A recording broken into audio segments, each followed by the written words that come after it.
నేడు బీఆర్ఎస్ 25వ ఆవిర్భావం సందర్భంగా వరంగల్ జిల్లా ఎలకతుర్తిలో రాష్ట్రోత్సవ సభ నిర్వహిస్తున్నారు. ఇందుకోసం అన్ని ఏర్పాట్లను పూర్తి చేశారు. సభను ప్రతిష్టాత్మకంగా తీసుకున్న బీఆర్ఎస్ నేతలు శ్రేణులు భారీగా హాజరు కానున్నారు. వారం ముందుగానే సభకు బండెనక బండి కట్టి పార్టీ శ్రేణులు సభకు ర్యాలీగా కదిలారు. అలాగే గులాబీ బాస్ మీటింగ్ కోసం పల్లె పట్నం కదిలింది.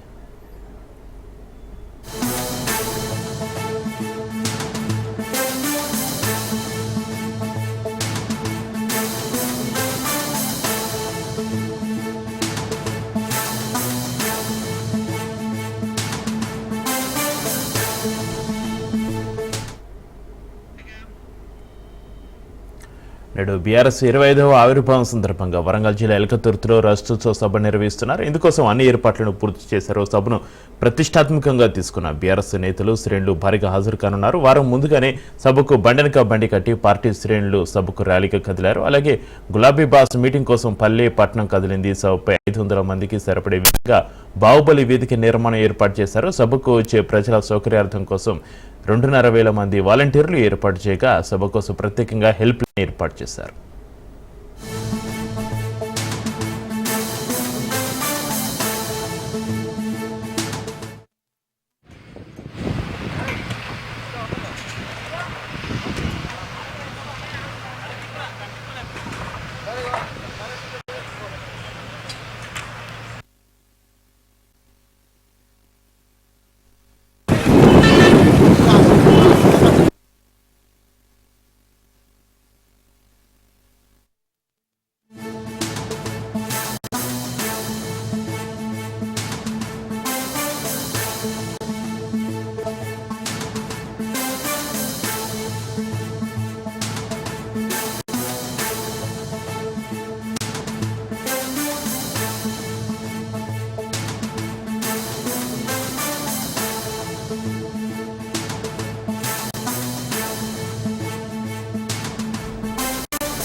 నేడు బీఆర్ఎస్ 25వ ఆవిర్భావం సందర్భంగా వరంగల్ జిల్లా ఎలకతుర్తిలో రాష్ట్రోత్సవ సభ నిర్వహిస్తున్నారు. ఇందుకోసం అన్ని ఏర్పాట్లను పూర్తి చేశారు. సభను ప్రతిష్టాత్మకంగా తీసుకున్న బీఆర్ఎస్ నేతలు శ్రేణులు భారీగా హాజరు కానున్నారు.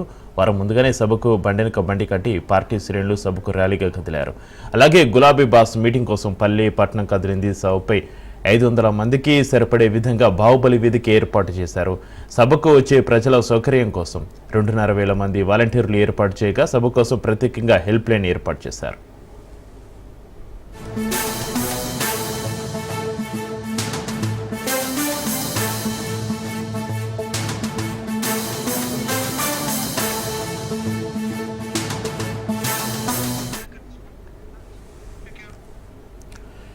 బీఆర్ఎస్ పార్టీ ఏర్పడి 25 ఏళ్లు నిండాయి. తెలంగాణ రాష్ట్ర సాధనే లక్ష్యంగా 2001 ఏప్రిల్ 27న ఏర్పడింది. అయితే బీఆర్ఎస్ ఆవిర్భవించి 25 ఏళ్లు పూర్తి కావడంతో వరంగల్లో భారీ సభ నిర్వహిస్తున్నారు. ఇవాళ జరిగే రాష్ట్రోత్సవ సభకు వేలాదిగా జనం వస్తారని అంచనా వేశారు. అందుకు తగ్గట్టుగానే తాత్కాలిక వసతి సౌకర్యాలు ఏర్పాటు చేశారు. హన్మకొండ జిల్లా ఎలకతుర్తిలో 1213 ఎకరాల్లో రాష్ట్రోత్సవ సభ నిర్వహిస్తున్నారు. 500 మంది కూర్చునేలా గులాబీ రంగులతో వేదికను తీర్చిదిద్దారు. వేదిక పక్కనే కళాకారుల ఆటపాటల కోసం ప్రత్యేకంగా మరో స్టేజ్ను ఏర్పాటు చేశారు.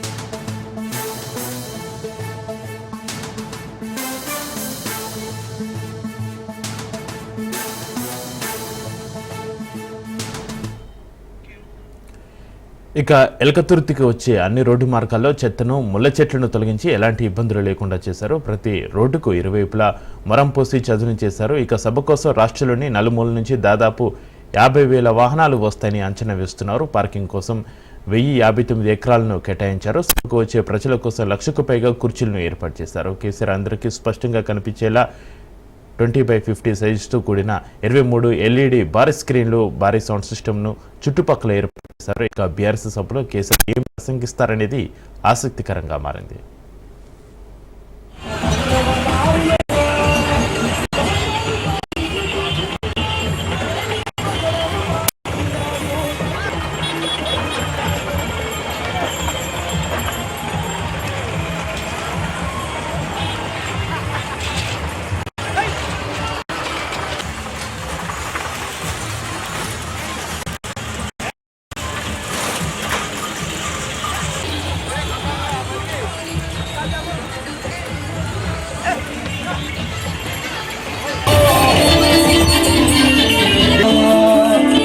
జెండాలు ఉరకలేయో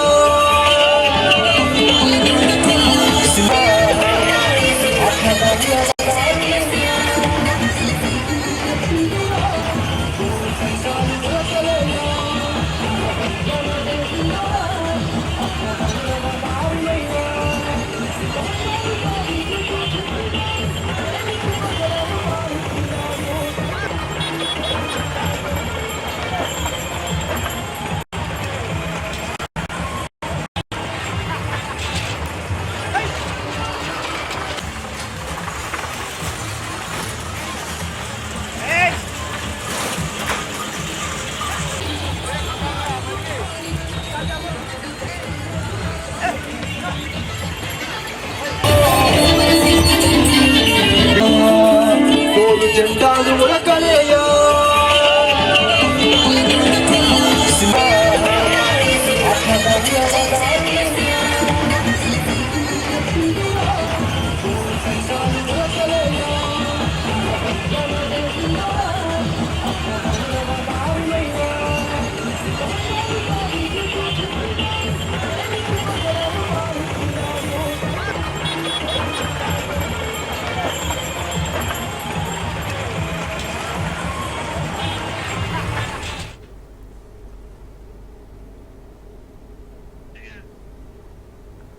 బీఆర్ఎస్ రాష్ట్రోత్సవ సభను విజయవంతం చేయాలన్నారు మాజీ మంత్రి హరీష్ రావు. తెలంగాణ ఆత్మగౌరవ బావుట ఎగురవేసిన ఘనత బీఆర్ఎస్ పార్టీదేనని చెప్పారు. అధికారంలో ఉన్న, ప్రతిపక్షంలో ఉన్న ప్రజల కోసం కష్టపడి పనిచేస్తామని గుర్తు చేశారు. హన్మకొండ జిల్లా ఎలకతుర్తి వేదికగా రాష్ట్ర సర్కారుపై హరీష్ రావు నిప్పులు చెరిగారు. ప్రజలకు ఏ కష్టం వచ్చినా బీఆర్ఎస్ కేసీఆర్ వైపే చూస్తున్నారని చెప్పారు. విద్యార్థుల జీవితాలతో కాంగ్రెస్ ఆటలాడుతుందని, కాంగ్రెస్ ప్రభుత్వం వచ్చిన తర్వాత ఆదాయం మైనస్కు పడిపోయిందన్నారు. సీఎం రేవంత్ మాటల మనిషిగా నిలిచిపోయాడని విమర్శించారు హరీష్ రావు.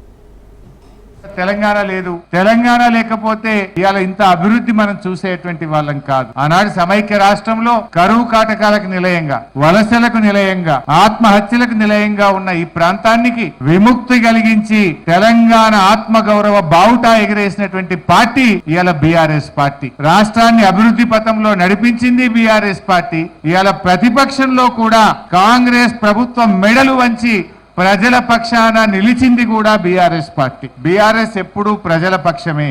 ఇలా ఏ రోజైనా ప్రజలు ఇలా ఏ కష్టం వచ్చినా మళ్ళీ బీఆర్ఎస్ వైపే చూస్తున్నారు. ఈ ప్రభుత్వం ఎన్నో ఆశలు చెప్పి, ఎన్నో ప్రజల్లో విషయాలు చెప్పి ఇలా అధికారంలోకి వచ్చింది. కానీ ఏడాది అర్థంలోనే పాలేందో నీళ్ళేందో తేలిపోయింది. ఈ కాంగ్రెస్ ప్రభుత్వం అన్ని మాయమాటలు చెప్పిన ప్రభుత్వంగా ఇలా ప్రజలకు అర్థమైపోయింది. ఏడాది అర్థంగా ఫీజు రియంబర్స్మెంట్ లో ₹1 ఇయ్యక ఇలా విద్యార్థుల చదువులు ఆగమైతా ఉన్నాయి. లక్షలాది మంది విద్యార్థుల జీవితాలు రోడ్ల మీదకి వస్తున్న పరిస్థితి. బీఆర్ఎస్ ప్రభుత్వం ఉండగా ఏటా 12% రాష్ట్ర ఆదాయాన్ని పెంచింది బీఆర్ఎస్. సంపద పెంచింది, పేదలకు పంచింది. కానీ కాంగ్రెస్ వచ్చిన తర్వాత ప్రభుత్వ ఆదాయం మైనస్ లోకి పోయింది. ఇవాళ రేవంత్ రెడ్డి గారు కేవలం మాటల మనిషిగానే మిగిలిపోయింది తప్ప చేతల్లో ఫెయిల్ అయిపోయింది. రైతు రాజ్యం అంటే అది బీఆర్ఎస్ ప్రభుత్వమే నిజమైన రైతు రాజ్యం ఇచ్చింది. ఈ రాష్ట్రానికే కాదు, దేశానికే మార్గదర్శకంగా రైతుల విషయంలో కేసీఆర్ గారి పాలన ఉంది. అదే విధంగా నీటి తీరువా లేని రాష్ట్రం, కరెంటు బిల్లు లేని రాష్ట్రం, 24 గంటల నాణ్యమైన బిల్లు లేని ఉచిత కరెంట్ ఇచ్చిన ఒకే ఒక్క రాష్ట్రం తెలంగాణ రాష్ట్రం. అది బీఆర్ఎస్, అది కేసీఆర్ గారు. అందుకని నాకు ఉన్న సమాచారం ఏ ఊర్లో కూడా బండ్లు సరిపోతలేవు. నేను వస్తా ఉంటే మెదక్ జిల్లా పాపన్నపేట నుంచి రైతులు మాట్లాడిండ్రు, సార్ ఒకటే బస్సు పెట్టిండ్రు మా ఊర్లో, ఇంకా బస్సులు కావాలి అంటే బస్సులు దొరకలేవు అంటే లారెండో పెట్టి సార్ మేము వస్తాం ఇంకొంటున్నారు. అది ప్రజల్లో ఉన్నటువంటి ఆదరణ. ఇది